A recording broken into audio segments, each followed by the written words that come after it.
我娘因难产而亡，葬礼上我父亲几度哭晕人前，满城皆赞他情深义重。只有我知道他在演戏，因为我亲耳听到，是他对医生说去母留子。夫人难产了，快通知老爷，快啊！备车，准备去医院。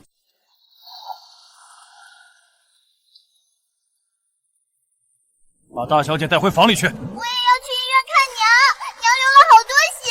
关好房门，别让她乱跑。哎呦，大小姐，您这是要去哪儿？去仁济医院，快一点！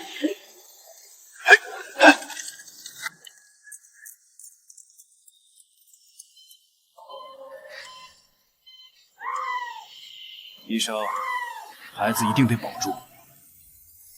陈先生，太太现在情况很危险，若是不能兼顾，去母留子。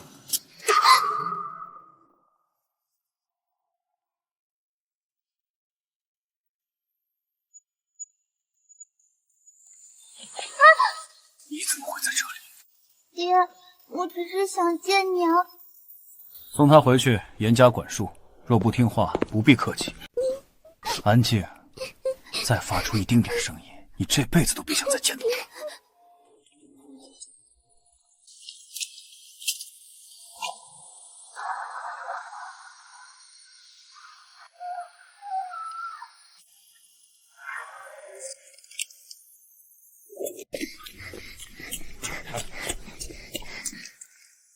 是个少爷，陈先生可高兴坏了。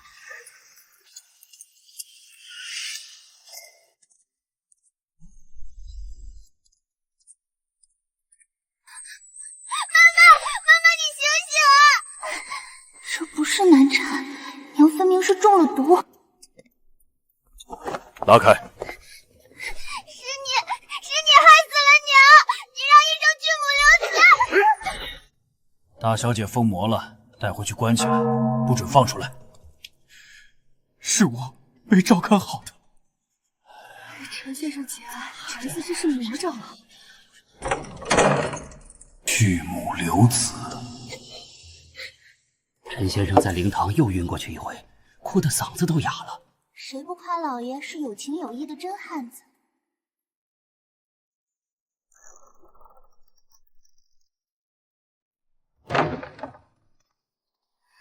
爹，我知道错了，我娘是难产死的。乖，静书长大了。静书，过来，这是你柳姨，你娘的闺中密友。娘，这就是你跟我说的爹爹家的那个姐姐吗？青青乖，她就是你的姐姐。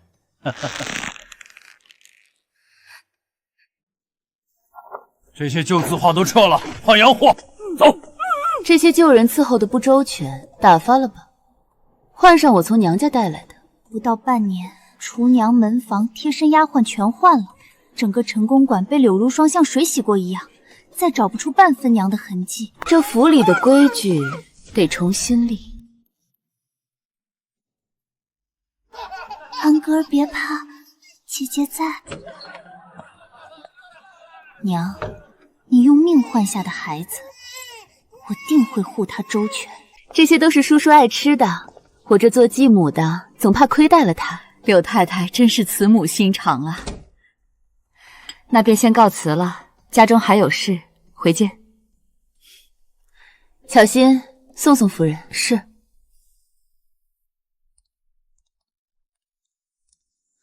送去青青屋里。静书，脾胃弱，喝粥吧。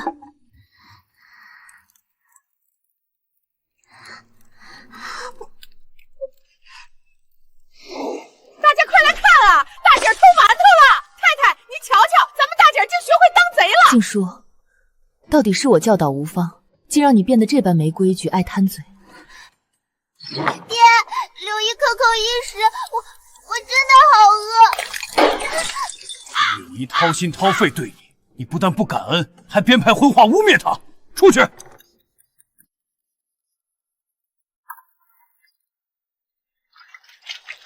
女孩子家念太多的书，心就野了。咱们家静妹最是听话，还是柳太太周全。大小姐瞧着就有份沉稳劲儿。柳姨教导的是。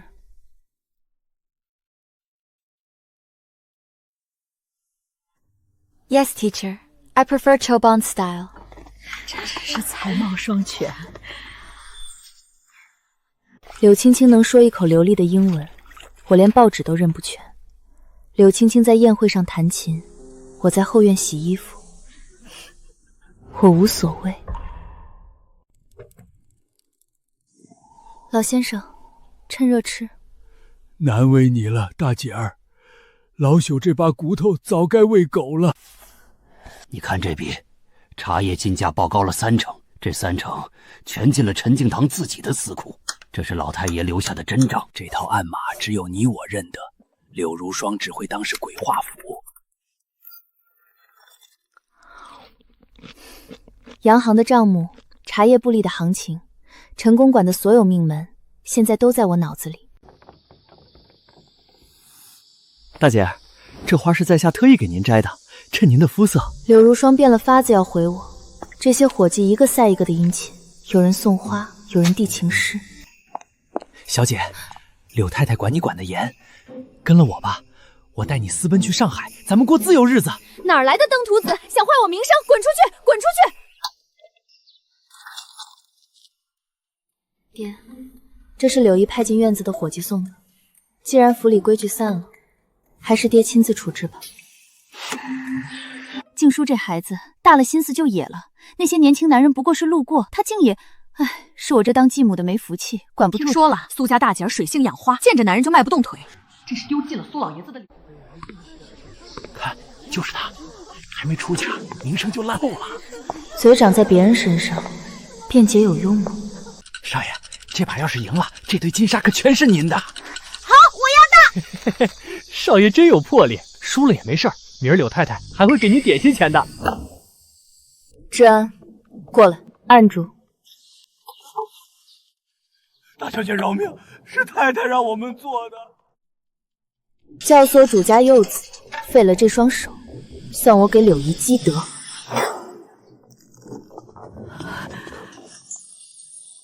那2个狗奴才冲撞了少爷，静书擅自替柳姨管教了，柳姨不会介意吧？教管得好。治安，姐姐弄断他们的手，是因为他们想挖了你的心。在这府里，只有读书和算盘能救你的命，记住了吗？姐姐，我记住了。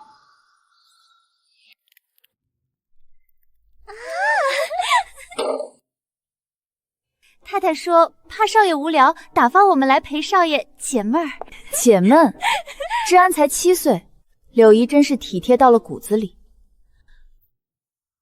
带上你们的东西，跟我走。可是这2个丫头伺候的不顺心，柳姨的人金贵，既然柳姨这么爱怜惜人，不如把这2个丫头送给我吧。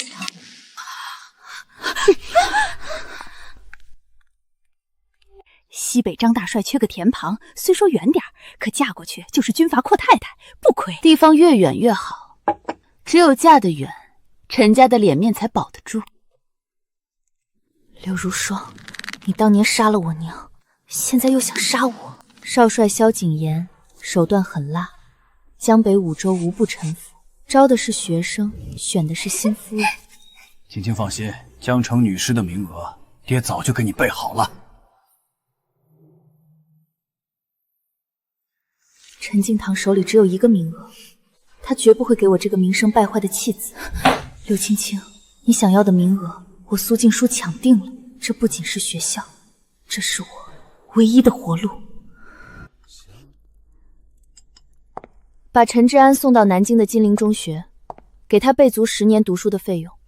只要柳姨答应这2件事，我立刻离开永州，绝不威胁柳青青嫁入督军府的事。柳姨大可以动阴谋抢名额，但只要我留一口气在，我就把你们母女做的烂事儿通通捅到督军府去。我苏静怡的名声臭了，我不在乎，可若是柳青青的督军夫人梦被搅黄了，柳姨，你后悔可就来不及了。大姐儿，太太吩咐了，少爷月底就动身去南京。秋天是个好季节，该清理的东西也是时候统统扫干净了。姐，我走了，你怎么办？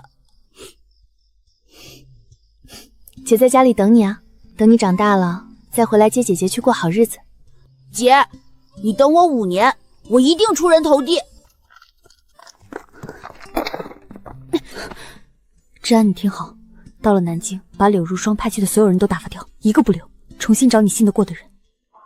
姐，以后陈家给你写的信，一个字都不要写，哪怕信里说我死了，让你回来奔丧，你也不准理。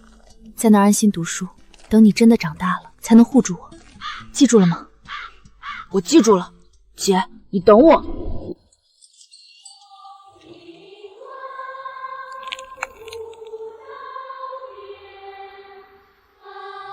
南无阿弥陀佛，南无阿弥陀佛。大姐儿，太太说了，少爷上学的事儿都办利索了，您这清修的地儿是不是也该挪到城外清心安去了？不急，我在佛前许了愿，要念足3日经，3日后我自会走。景睿这孩子打小就性子古怪，非说要为他那死去的娘看破红尘。我这当继母的苦口婆心劝了多少回，他竟一门心思要去出家。柳太太仁至义尽，这孩子真是不知好歹。唉，我只盼着这孩子能早日醒悟，也不枉我和他父亲的一片苦心。柳太太，儿孙自有儿孙福，你也别太操心，累坏了自己身子。听说了吗？大小姐真的魔怔了，成天在那儿拜佛。柳如霜这么急着把我往尼姑庵送，无非是因为杜君府的女尸开校提前了，她想把路清干净，给柳青青铺路。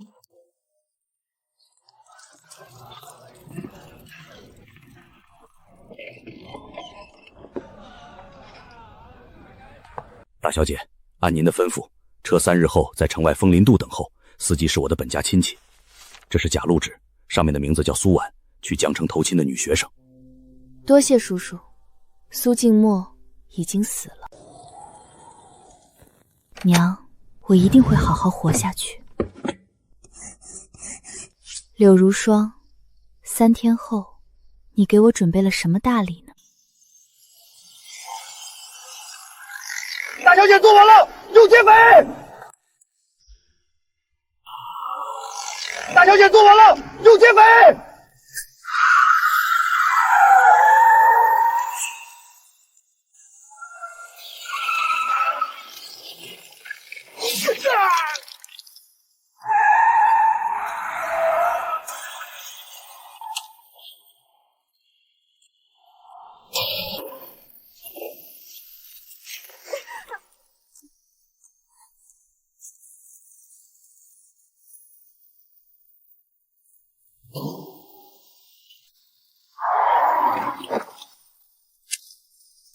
走吧，这下烧成灰了。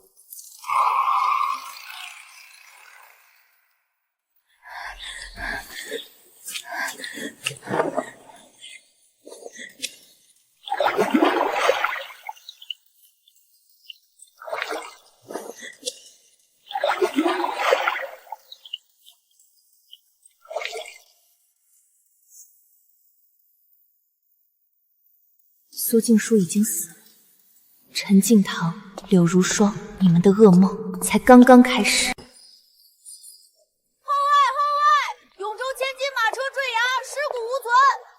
陈副会长哀痛全城，悬赏寻尸了。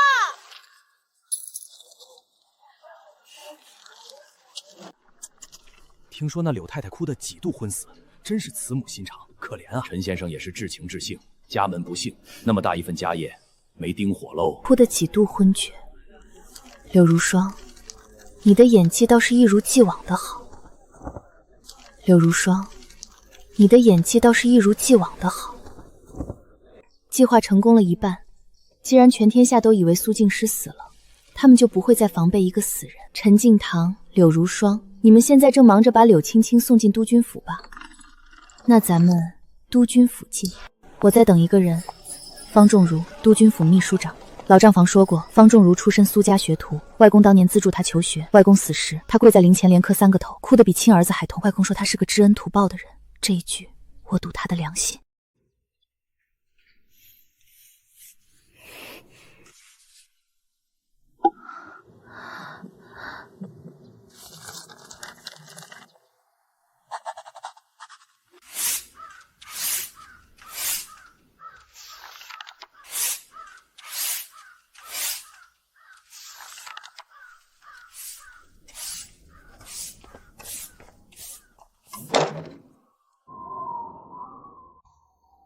方先生早，今儿个开门，地上多了一封给您的信，没署名。这是苏老的暗器。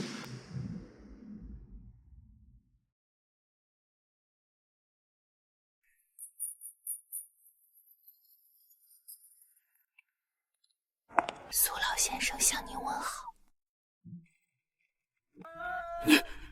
你是苏小姐？是我。这里人多眼杂，苏小姐，请随我来。这里人多眼杂，苏小姐，请随我来。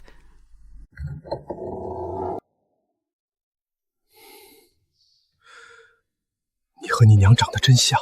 当年我在苏家做学徒，你娘还是个扎着辫子在院里踢毽子的小姑娘。大小姐坠崖，这一切到底是怎么回事？你怎么会出现在江城？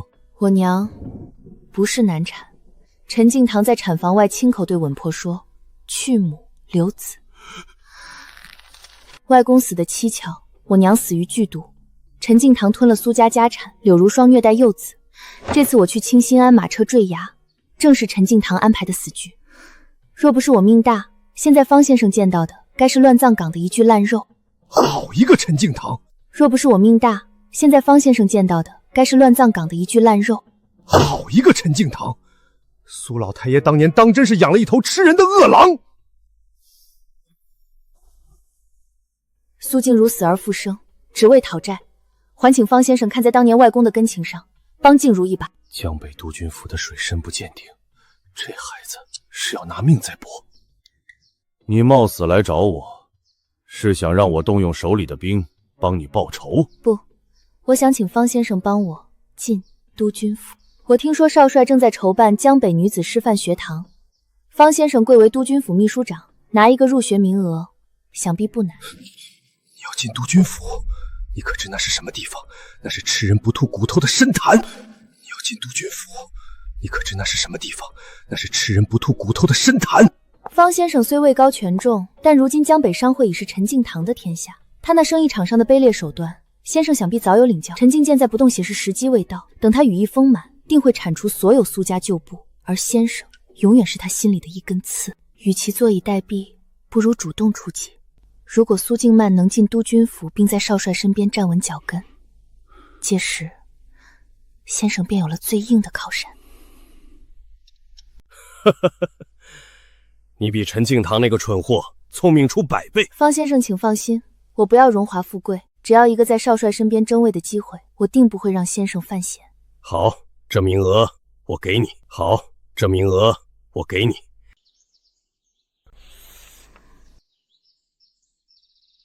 从今天起，你就是我的远房表侄女苏婉。好。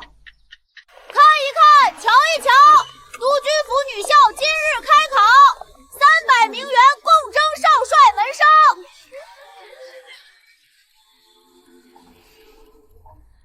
苏婉，你对如今少帅倡导的妇女解放有何见解？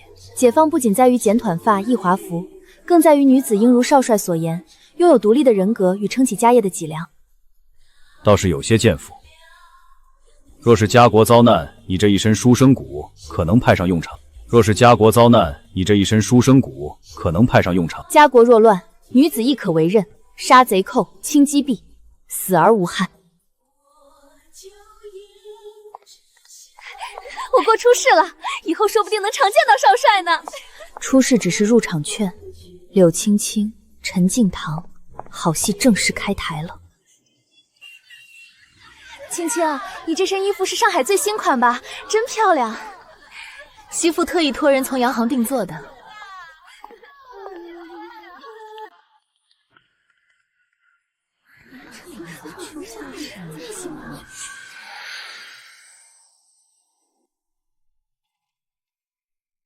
这一课是在2楼吗？对，咱们一起去。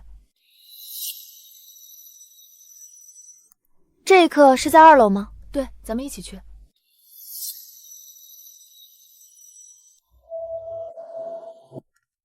这就对了，敌明我暗，我就是要在你的心里扎一根刺。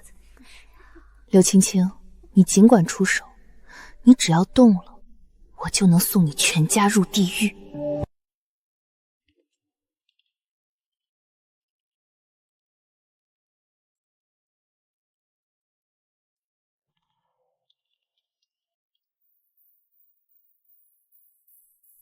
江北的未来，不仅在男儿手中，也在你们手中。你们在这里学的，是将来能立足于社会、管好家业的本事。你们在这里学的，是将来能立足于社会、管好家业的本事。松香、墨水，还有一丝极浅的竹叶清苦香。方仲如说过，少帅生母是大家闺秀，最善调香烹茶。他这一身戎装下，藏着的是对他母亲最深的执念。这是我花了大半年时间里，用松针、新竹汁水和顶级茶叶亲手熬制的。柳如霜断了我的衣食，却断不了我娘教我的茶道。听说了吗？柳青青还要给督军府献琴呢，那钢琴是从上海运来的。弹琴的人多，懂香的人少。方仲如说，少帅的茶桌上正缺一个能泡出他记忆中味道的人。方仲如说，少帅的茶桌上正缺一个能泡出他记忆中味道的人。你听说了吗？那个苏婉好像是冒名顶替进来的。真的假的？那可是督军府办的学校，坠崖死，邪门的很。说苏家大小姐早就死了，这个苏婉来历不明。青青，怎么了？吃肉不合胃口？没，只是觉得那个苏婉长得真像我那个去世的姐姐。哎呦，我乱说的，你们千万别往外传。听说了吗？那个苏静默在家里就不检点，跟下人私通，现在这个长得一模一样，指不定是什么狐狸精转世。既然你们这么喜欢写剧本，那我就让这出戏收场的更惨烈一点。既然你们这么喜欢写剧本，那我就让这出戏收场的更惨烈一点。苏婉同学，督军府接到举报，说你入学身份造假，永州户籍显示苏婉此人早在去年就已经病故了，冒名顶替是重罪，你最好老实交代。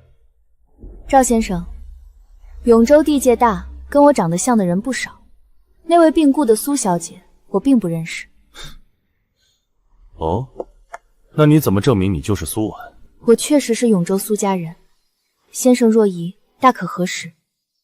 你说，既然是有人举报我身份造假，为何那人非要咬定我长得像永州苏家的大小姐苏静书？既然是有人举报我身份造假，为何那人非要咬定我长得像永州苏家的大小姐苏静书？我是谁，和另一个已死的女人长得像不像，这能算作证据吗？仅凭几句捕风捉影的闲言碎语，赵先生就亲自带人来审我有一个没靠山的女学生，这江北女士难道是凭流言断是非的地方吗？你的意思是，举报者是存心针对你？我只是觉得奇怪，赵先生是督军府的明白人，凡事总讲个实证。如果您要查，不妨查查举报者为何对永州陈副会长家的旧事如此熟悉。毕竟要说这学校里谁最了解，非柳青青同学莫属了。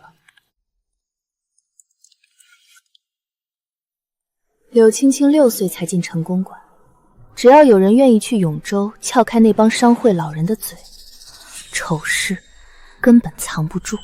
只要有人愿意去永州撬开那帮商会老人的嘴，丑事根本藏不住。苏静默，你撑不了多久的，等我爹的人到了江城，看你还有什么本事在这装模作样。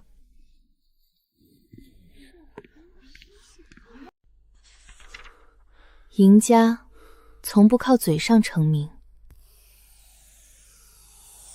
落网了。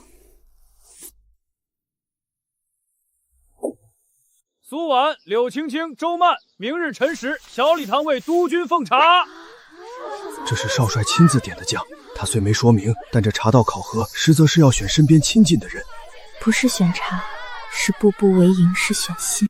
不是选茶，是步步为营，是选心。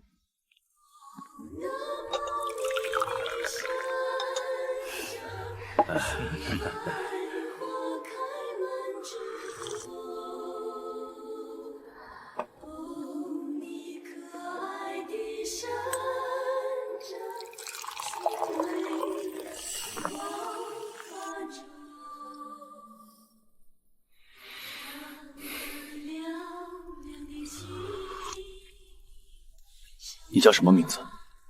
回少帅，苏婉。苏婉，你拿些歪门邪道的东西讨好少帅，你得意什么？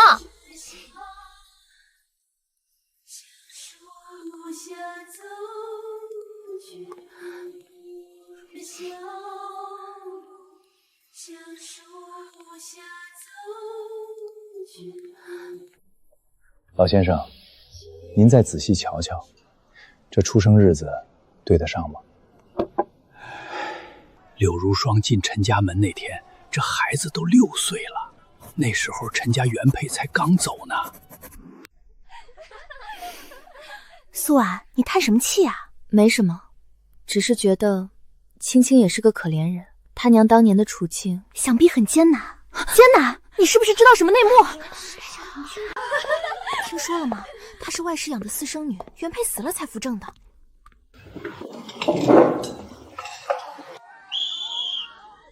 这群贱人都在胡说八道什么？这群贱人都在胡说八道什么？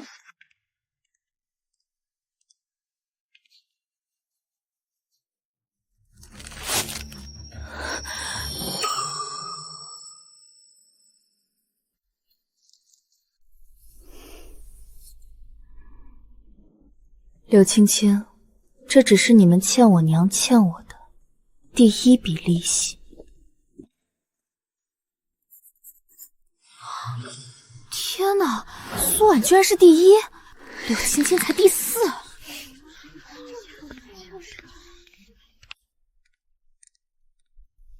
苏静书，你不过是生在我家的一个笑话，你以为进了督军府就能翻身？我早晚要看你怎么死！你不过是生在我家的一个笑话，你以为进了督军府就能翻身？我早晚要看你怎么死！柳青青，收起你的疯话，现在轮到我来看你的笑话了。苏小姐，这里就是秘书处，隔壁是少帅办公的地方。若少帅没有吩咐，您就在这儿处理文书。多谢你。那我就先下去了。苏小姐，请自便。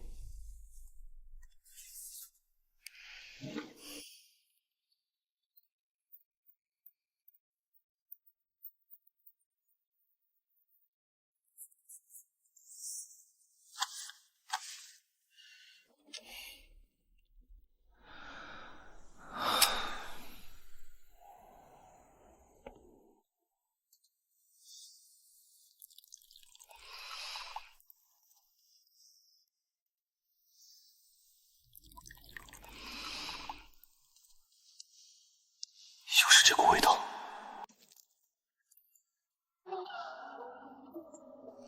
清炒豆苗，松针苦茶，想起了母亲。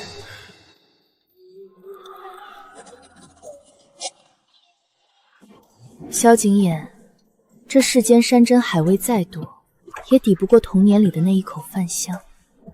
这步棋我落稳了。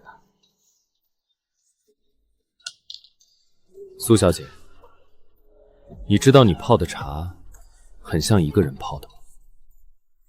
少帅说的是哪位？你家中还有什么人？少帅说的是哪位？你家中还有什么人？只有一个远亲，父亲尚在，但不值一提。母亲早逝，他走的时候，我只有7岁。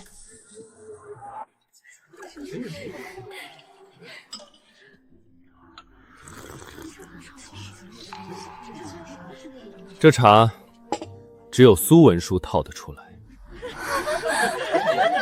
苏静魔，你以为你赢了？少帅不过是一时新鲜，等他查出你是个冒牌货，你以为你还能往上爬？真是天大的笑话！说完了。你以为你还能往上爬？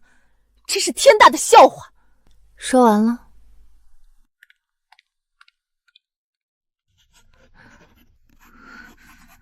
父亲若再不设法，只怕此人会坏了我进督军府的大事。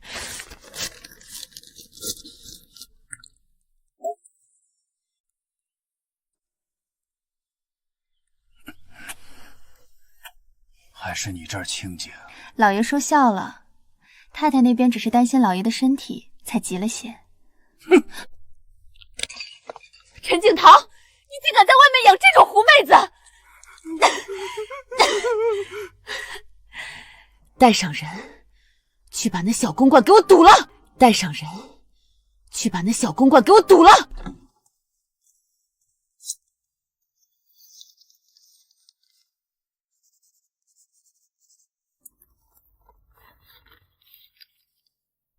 原样给老爷送去。柳青青，你以为家书是你的救命稻草，可惜你父亲还没看到这封信，他就已经落在我手里。陈敬堂，你以为我还是那个被关在禅里发抖的孩子？拿治安威胁我，你配吗？陈敬堂在茶叶行深扎多年，硬邦邦不动。有些局不需要自己动手，只要把火种放在恰当的位置，自然会有人替我把火烧起来。只要把火种放在恰当的位置，自然会有人替我把火烧起来。茶叶箱夹带西药30箱，钢材若干，均未报关。你觉得这件事该怎么处理？不急，陈敬堂在商会这么多年，得罪了不少人，只要有了引子，自然会有人替我们动手。陈副会长，走私西药和钢材，你把督军府的规矩当成儿戏吗？这是手下管事擅作主张，陈某毫不知情，我已开除了那2名败类。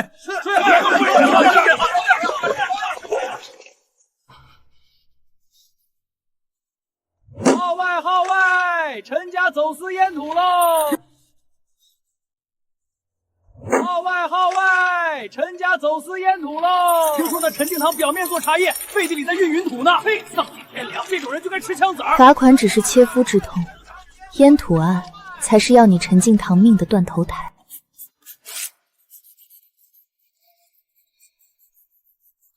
他怎么了？听说啊，他疯了。柳青青，你终究是怕了，这安静可不像你的脾气。陈敬堂已经乱了阵脚，柳青青也不敢再妄动，但这只是暴风雨前的平静。这局棋，你们的牌出完了，我的杀招才刚刚开始。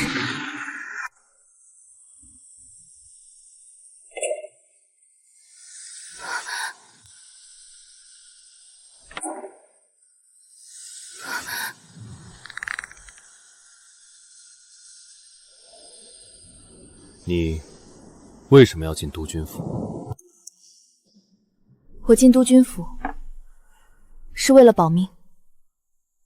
我是永州苏家的女儿苏静书，7岁那年，我亲耳听见生父陈敬堂叮嘱产婆，去母留子。陈敬堂为夺家产毒杀我娘，伙同继母软禁虐待我，更在出嫁路上买凶灭口。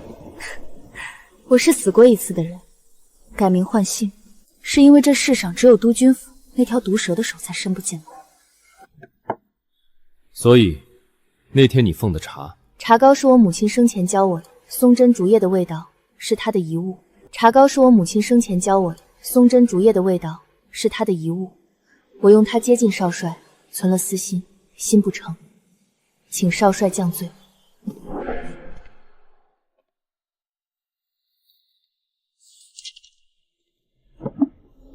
这份文件本帅压下了，回学校去，继续做你的事。永州那边我自有分寸。你还有弟弟？是，在南京读书。小姐，陈老爷会不会杀到江城来找我？他不会，陈敬堂很快就自身难保，顾不上你了。柳如霜熬了这么多年才扶正，怀着陈家唯一的抢他的根在江城，柳如霜会拼了命阻止陈敬堂找过来。柳如霜会拼了命阻止陈敬堂找过来。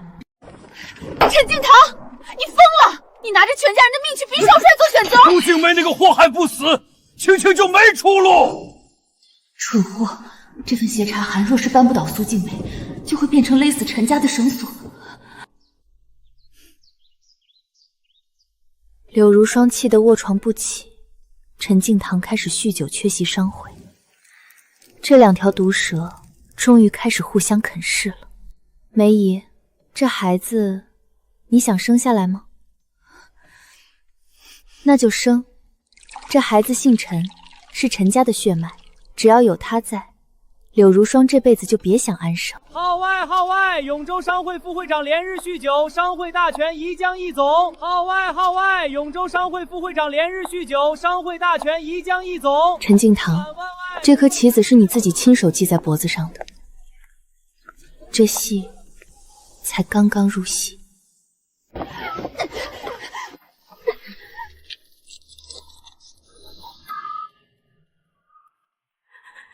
陈敬堂，你竟敢如此对我！陈敬堂，你是不是打算等我死了，就把那个贱人扶正？疯婆子，滚出去！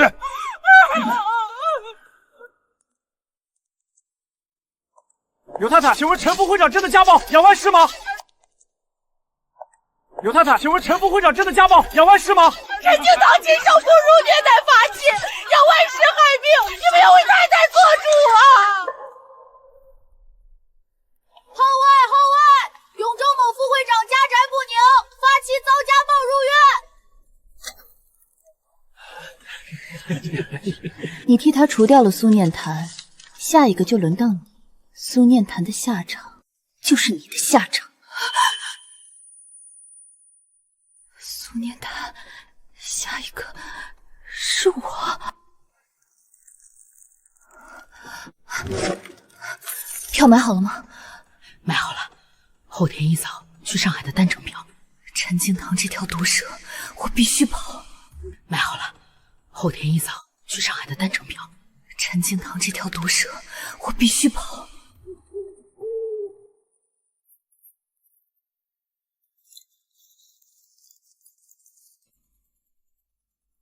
务必亲手交给陈副会长。柳如霜，这陈公府的债还没还完，你想跑去哪？好一个柳如霜，竟然想背着我卷铺盖走人！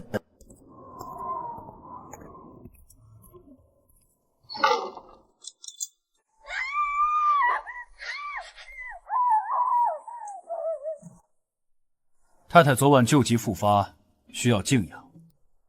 太太昨晚旧疾复发，需要静养，去请永州最好的大夫开方子，但在太太病好之前，不宜见人，更不宜出远门。从今天起，那座宅子就是你的活死人墓。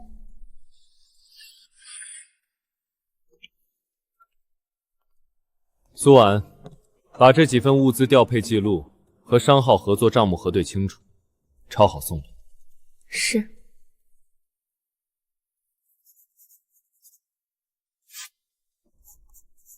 萧景琰在逐步削弱陈敬堂，他没动刀，却比动刀更狠。由不得你不嫁！永州商会的窟窿得用汉口的资金填，由不得你不嫁！永州商会的窟窿得用汉口的资金填。我不嫁，我是要当督军夫人的，我不嫁给这个瘪子！没用的东西！你妈还躺在病床上等药，这就是你唯一的用处。苏小姐，这是柳青青托人从学校后墙递进来的。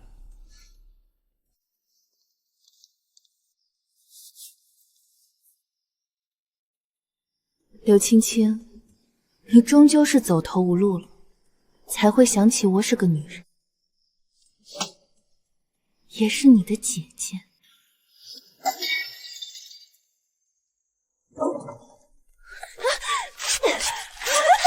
你跟你娘一样下贱，这辈子只配烂在泥里。你跟你娘一样下贱，这辈子只配烂在泥里。把这消息带给那两家爱挖私密的小报，别说的太直白，就说永州某名门千金家道中落，正被迫匆忙婚配。我不杀你，我只是要把你最后的自尊一片片剥下来。难怪柳青青最近总请假，原来是家里出事，急着把自己嫁出去啊！哼，我看她不是病了，是没脸回来了。那个姓柳的女学生还在学校吗？回少帅，请了好几次假了，同学们都在传她要辍学嫁人了。柳青青，够了，你的戏散场了。柳青青，够了，你的戏散场了。抄下来。萧景琰什么都没说，但他把这份公文推到我面前，就是把杀人的刀交到了我手里。号外！号外！永州商会卷入沪上烟土大案，督军府下令彻查。这陈敬堂这回是栽了，听说连城门都出不去了。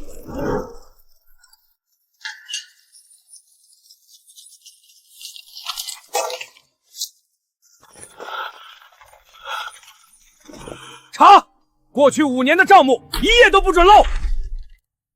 苏家老宅是他用毒辣手段吞下去的，当年苏怀安老先生的死一并翻出来查。苏家老宅是他用毒辣手段吞下去的，当年苏怀安老先生的死一并翻出来查。该坐牢坐牢，该枪毙枪毙。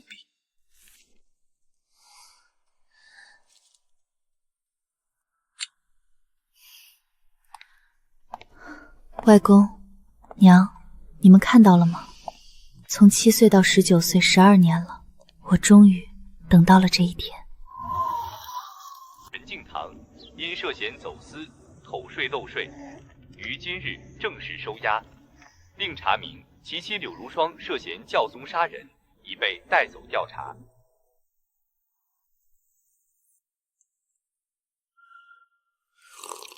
小姐，柳如霜会怎么判？小姐，柳如霜会怎么判？教唆杀人10年起步，不过以她现在的身体，怕是熬不过这个冬天。陈敬堂走私加杀人，2条都是死罪。萧景琰眼里揉不得沙子，江北商界再没他的位子了。坏人总算有了报应。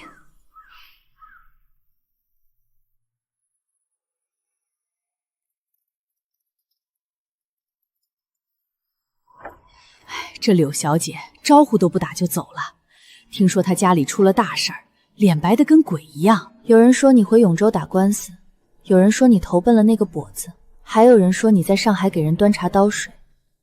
柳青青，没伞的孩子活不下去。柳青青，没伞的孩子活不下去。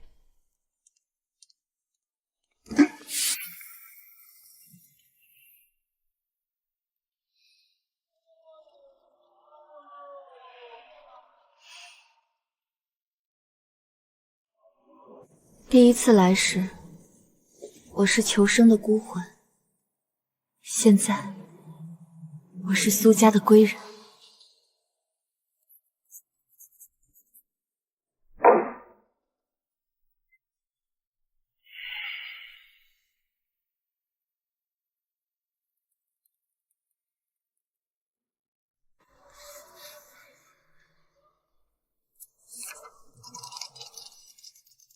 麻烦快些！放心吧，往南京发的，快得很。麻烦快些！放心吧，往南京发的，快得很。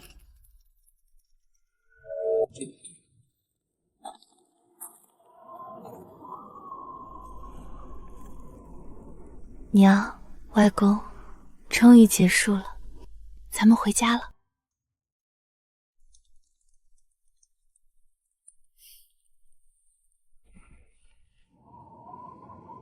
你弟弟什么时候回来？快则3、5天，慢则10天。学校那边刚放寒假。我让方仲臣派人去南京接了。治安还没坐过这么久的汽车吧？让他体验一下。少帅，费心了。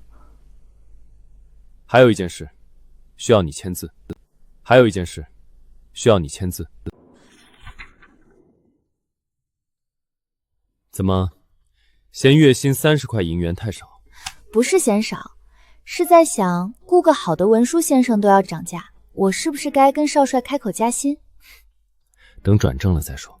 谢谢你，不只是为了这份任命。茶没凉吧？你泡的茶总是刚刚好。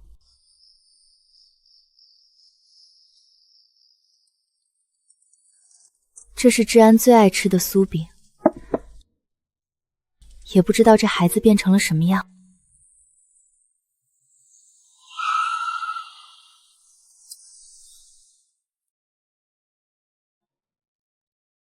姐，长高了，长高了。姐，你怎么瘦成这样了？哪有瘦？督军府伙食好，我比以前吃的还多。姐，方叔叔说你在督军府做事，你没受委屈吧？那你跟少帅……少帅是个好人，这些事姐姐以后慢慢讲给你听。走，饭都给你热了3回了，有你爱吃的酥饼，还有你最馋的红烧肉。娘，你看到了吗？治安长大了，平安回来了。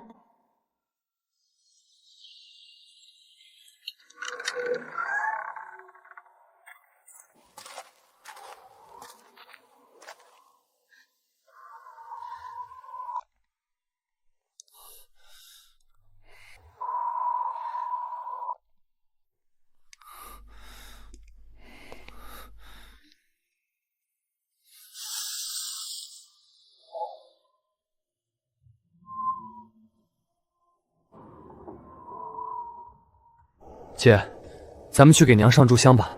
还有外公，今年咱们姐弟俩终于回来了。大仇已报，家业已归，弟弟长大了，少帅在江城等我，我这双手终于不再发抖了。走吧。